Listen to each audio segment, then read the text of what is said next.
प्रिय विद्यार्थियों, आज मैं लेकर आया हूं संत कबीर का प्रसिद्ध दोहा। जाति न पूछो साधु की, पूछ लीजिए ज्ञान।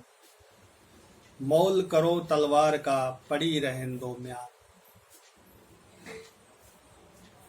कबीर कहते हैं, जाति न पूछो साधु की, साधु की जाति मत पूछिए।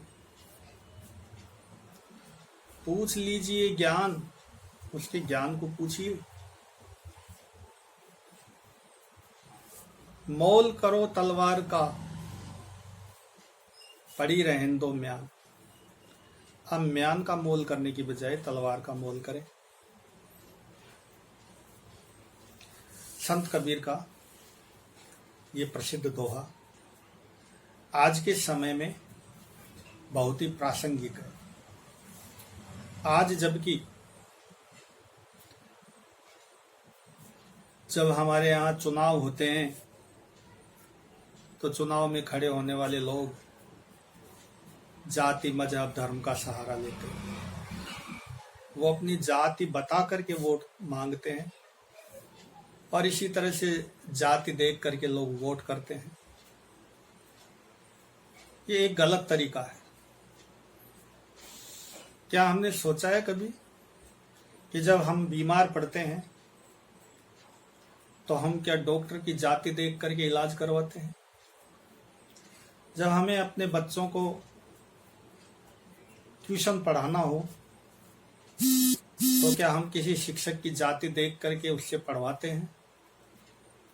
संत कबीर आज से कई सौ साल पहले ये बात कह चुके हैं कि जाति न पूछो साधु की। जो सज्जन लोग हैं, जो साधु लोग हैं, जो ज्ञानी लोग हैं, उनकी जाति मजहब धर्म संप्रदाय से क्या लाभ है आपको? उसके निजी या व्यक्तिगत जानकारियों से आपको कोई फायदा नहीं होने वाला। लेकिन यदि उसके पास जो ज्ञान है, जो कौशल है, कला है, विद्वता है, यदि आप उसको ग्रहण करते हैं तो उससे आपका जीवन संवर जाएगा। इसलिए कबीर कहते हैं, जाति न पूछो साधु की, पूछ लीजिए ज्ञान। अब यहां पर एक प्रश्न और खड़ा हो सकता है कि जाति जानने का मतलब है उसका व्यक्तित्व का परिचय, उसका जीवन परिचय। नाम क्या है, कुल गोत्र क्या है, पिता कौन है, माँ कौन है, कहाँ के रहने वाले हैं। स्वाभाविक है कि किसी भी व्यक्ति के बारे में हम ये जानकारी जानने की हमारी आकांक्षा होती है, और खास करके कोई जब विद्वान व्यक्ति हो, ज्ञानी व्यक्ति हो, तो हमारी ये जिज्ञासा रहती है कि इनका नाम क्या है, इनके पिता का माता का नाम क्या है, ये कहाँ के रहने वाले हैं, कहाँ इनका जन्म हुआ था। तो इस संदर्भ में हमें जाति धर्म मजहब या फिर नाम, पिता का नाम, माता का नाम, ये सब जानने की एक सामान्य कामना रहती है। अगर हम इस दृष्टि से भी देखें तो कबीर कहना चाहते हैं कि जाति न पूछो साधु की, पूछ लीजिए ज्ञान। आप साधु से उसका ज्ञान पूछिए। जब हम उससे ज्ञान की बात करेंगे, सज्जन व्यक्ति से, विद्वान व्यक्ति से जब हम ज्ञान की बात करते हैं, और जब वो विद्वान व्यक्ति, वो साधु व्यक्ति ज्ञान बताता है, ज्ञान की बातें हमें बताता है, तो उन बातों में वो अपने व्यक्तिगत जानकारियां भी दे देता है। उन्हीं बातों में वो व्यक्तिगत परिचय भी दे देता है। तो सहज ही व्यक्तिगत परिचय भी हमको मिल जाता है। तो इसके लिए हमें उनकी जाति या व्यक्ति परिचय पूछने की जरूरत नहीं है। वो तो अपने आप ही हमें मिल जाएगा, हमें प्राप्त हो जाएगा। हम तो केवल उनसे ज्ञान की बात करें। जब वे ज्ञान की बात बताएंगे तो उन बातों में अपने निजी संदर्भ भी बता देंगे, अपने व्यक्तिगत परिचय भी दे देंगे, और इस तरह से हमें उनके व्यक्तित्व का परिचय भी हो जाएगा। इसी बात को समझाने के लिए उन्होंने एक दृष्टांत दिया, मोल करो तलवार का पड़ी रहें दो म्यान। जैसे हमें तलवार खरीदनी है, तलवार रखने के लिए म्यान भी होती है। म्यान कहते हैं उसका खोल, तलवार सुरक्षित रहे, तलवार में जंग नहीं लगे, तलवार की धार भोथरी न हो जाए, इसलिए म्यान हुआ करती है। मोल करो तलवार का पड़ी रहने दो म्यान। यहां तात्पर्य यह है कि हम म्यान का मोल करने की जरूरत नहीं है हमें। यद्यपि तलवार को सुरक्षित रखने के लिए म्यान की आवश्यकता है, ऐसा नहीं है कि म्यान का कोई मतलब नहीं है।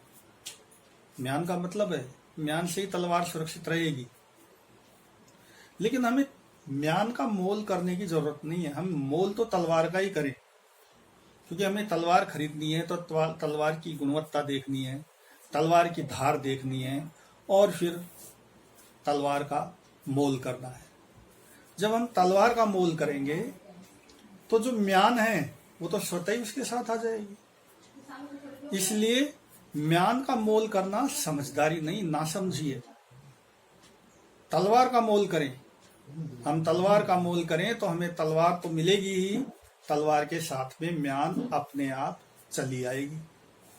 तो इसी तरह से संत कबीर कहना चाहते हैं कि जाति न पूछो साधु की, पूछ लीजिए क्या।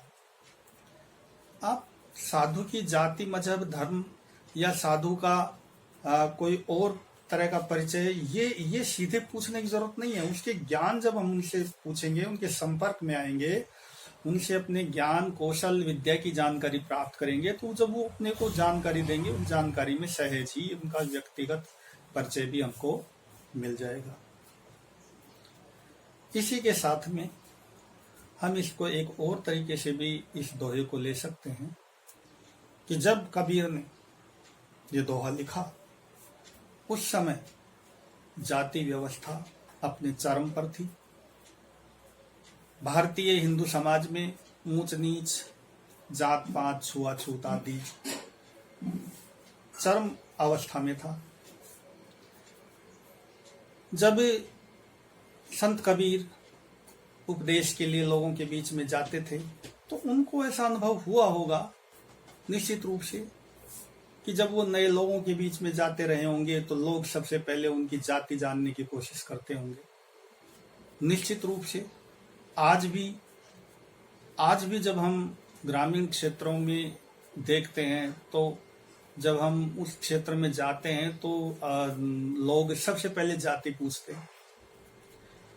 तो कबीर यहाँ कहना ये चाहते हैं कि जो साधु व्यक्ति है उसकी आप जाति पर क्यों जाते हैं? आखिर जाति से आपको मिलने वाला क्या है? और आप जाति के आधार पर अगर ये देखते हैं कि कोई जाति से नीची जाति का है या कोई जाति से ऊंची जाति का है, तो क्या ये वह बहुत बड़ा ज्ञानी होगा? क्या वो जाति की दृष्टि से नीची जाति का है तो क्या वो ज्ञानी नहीं हो सकता? तो उन्होंने कहीं ना कहीं जाति पाति, छुआछूत, ऊंच नीच भेदभाव का अनुभव किया। उन्होंने देखा कि लोगों को सबसे पहली रुचि जाति जानने में रहती है। साथ ही यहाँ एक बात और जानने की है कि संत कबीर जुलाहा परिवार में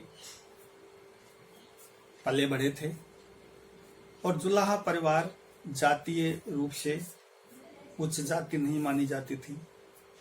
तो जब वो धर्मोपदेश करते थे, लोगों को अपने उपदेश सुनाते थे, ज्ञान की बातें बताते थे, तो उन्हें उनकी जाति की दृष्टि से हेय नजरों से देखा जाता था। उनकी जाति पर लोग जाते थे। इसलिए उन्होंने ये कहा कि जाति न पूछो साधु की, पूछ लीजिए ज्ञान। कि साधु व्यक्ति, सज्जन व्यक्ति, विद्वान व्यक्ति, ऐसे लोगों की जाति पूछने से किसी का कोई भला नहीं होने वाला। जाति का कोई मूल्य नहीं है। अगर कोई जाति से ऊंची जाति का हो और उसके अंदर कोई योग्यता नहीं हो, कोई कौशल नहीं हो, कोई उसमें गुण नहीं हो, तो फिर ऊंची जाति किस काम की। और यदि कोई जाति से निम्न जाति का है लेकिन उसमें कला है, कौशल है, विद्वता है, गुण है, तो वह वंदनीय होता है। इस तरह से कबीर ने एक व्यापक संदर्भ में अपनी बात इस दोहे के माध्यम से कही, जाति न पूछो साधु की, पूछ लीजिए ज्ञान, मोल करो तलवार का, पड़ी रहें दो म्यान। जो आज के संदर्भ में बहुत ही प्रासंगिक है और हमें इससे शिक्षा लेनी चाहिए कि हमें व्यक्ति की योग्यता का, व्यक्ति की विद्वता का आदर करना चाहिए, न कि जाति पात में हमें पढ़ना चाहिए। धन्यवाद।